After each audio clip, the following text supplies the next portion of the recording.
of long-haired, short-legged, double-humped Bactrian camels, named for Bactria, a province of ancient Persia, enter Peking, former capital of China, each day at dawn.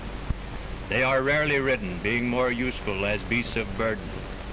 Of all the cities of this romantic old world, none holds for me the abiding charm that is Peking's.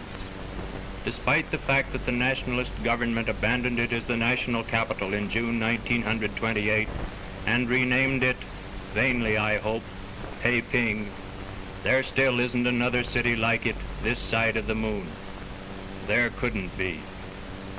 Elaborate shop facades like this may front upon narrow streets, where the dust is laid by coolies with a tub of water and a ladle at the end of a pole, primitive and picturesque. In the native bazaar of the outer or Chinese city, we may happen upon an auction of clothing, for winter is fast approaching and Peking is in proximity to ice-bound Siberia. In this topsy-turvy land, the women wear the trousers and the men long skirts of dull gray or blue denim. The streets in this quarter throng with bustling groups of both sexes, mingled among whom are innumerable children, curious and for the most part none too tidy. Few indeed are idlers, however. This young fellow is a hunter during the morning and a manufacturer during the afternoon.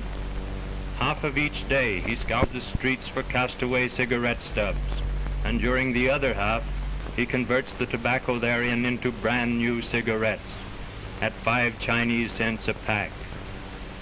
Here comes another with more blends to the square inch than in all the Virginia and Turkish varieties combined. Before him is a hybrid assortment of boxes, while at his left is his fresh tobacco stock, picked up long and short just off the curb. Women do their smoking and their sewing whenever and wherever the urge seizes them, just as in other lands. And small boys eat peanuts entire and expectorate, spit out the shells just as you thought they would. Open-air cafes, especially for the coolie or poorer classes, are the rule rather than the exception. Their patrons eat everything except chop suey, which is unknown in China. As pets, the Chinese prefer birds, especially songsters. No Chinese gentleman takes a dog for a walk, though he may be met most anywhere with his favorite bird. Doctors of geomancy, or glorified fortune-tellers, to whom most every Chinese must appeal before burying his dead or undertaking whatever enterprise, are everywhere. In the Chinese social scale, nothing, not even an actor, regarded as the lowliest of the low, is lower than a barber.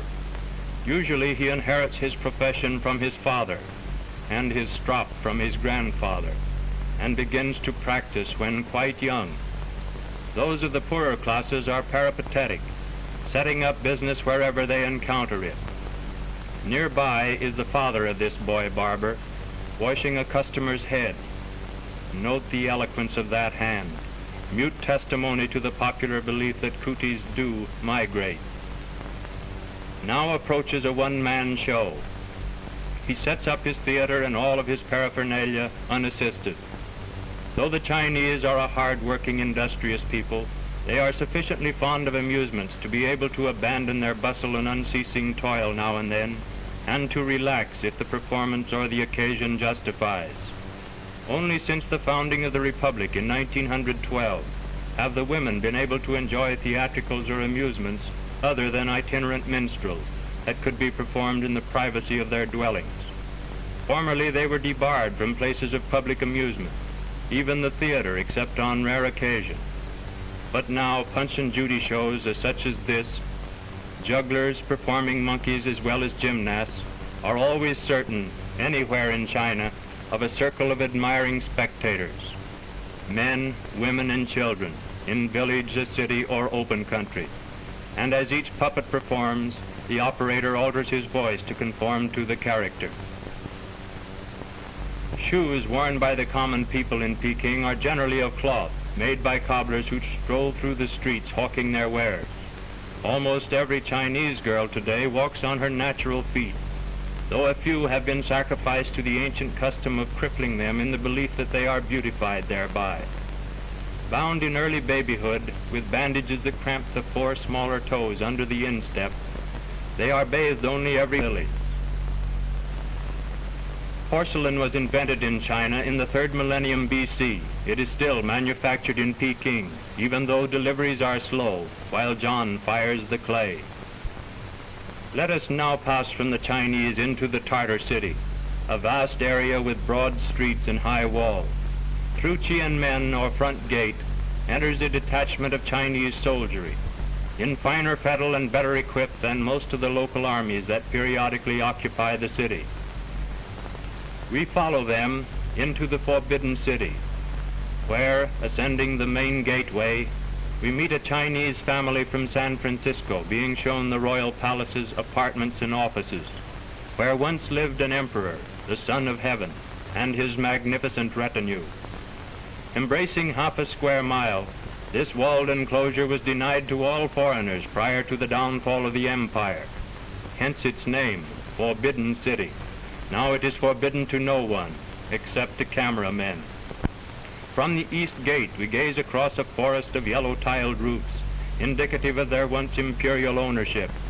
Beyond the gate directly before us is the hall of the famous Dragon Throne, on which the emperor sat only at his coronation and on his birthday.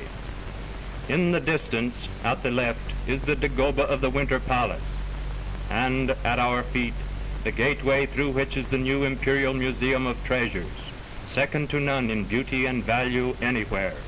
Watchtowers surmount the walls encompassing the Forbidden City. Perched on their eaves, as on those of every imperial edifice, are 9 tutelary gargoyles, guardians against fiendish spirits and wayward devils. Other buildings, not so fastidious, have less. Within the Winter Palace grounds nearby is a 9-dragon porcelain screen. An emperor once had a brooch of such exquisite design and exceeding value that he thus reproduced it that others might observe its beauty and admire it. Dominating the surrounding park is the towering white Dagoba, the Tibetan form of Buddhist pagoda or reliquary. Tianmen, the main entrance to the city, rears its proud head above the legation quarter, where most of the foreigners live. Just below is the parade ground of the American Marines, a detachment of which, sometimes less but seldom more than the 500 seen here, has been detailed to Peking ever since the Boxer Rebellion in 1900, when this sector of the city was bombarded from the walls in the background by foolhardy rebels. Though one might remain indefinitely in Peking, destined, may we hope, to regain its splendors of state and its name, we must leave this peerless city with its ghosts of empire to its reveries, and be off to other ports of call.